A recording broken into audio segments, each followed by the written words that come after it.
Good morning, it's Friday. I'm back home in Islington Town Hall, addressing a women's conference here, then doing a big advice bureau this afternoon, back in my borough, because that's also my job, to represent the people of North Islington. It's been a very busy week.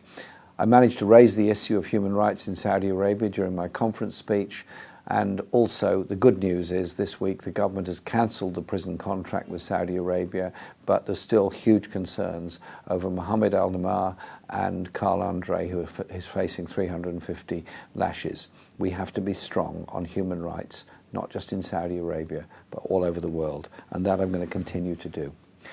This week we also had Prime Minister's Question Time.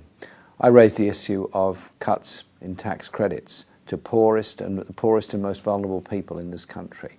The Prime Minister seemed unaware that a single parent would lose £1,800 next year. And on Question Time last night, other parents brought this issue up.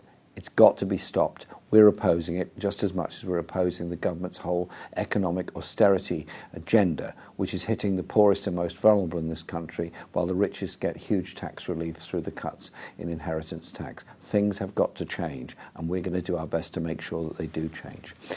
I also went to Bristol yesterday, campaigning with our wonderful candidate for the mayor, Marvin Rees.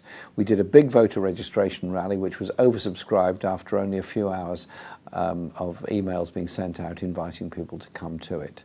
And then I went to an event, a community event, where I met the legendary Paul Stevenson, who led the boycott of the Bristol Bus Company in the 1960s when they had a whites-only policy for the employment of drivers. It seems unthinkable now that that kind of thing would ever happen, but it did in Britain. It was people like Paul and many others who marched and demonstrated with him to end that awful policy, but also helped to bring about the Race Relations Act. And on that, those kind of campaigns, our rights, our justice, our equality, our human rights have been built. We will always defend those.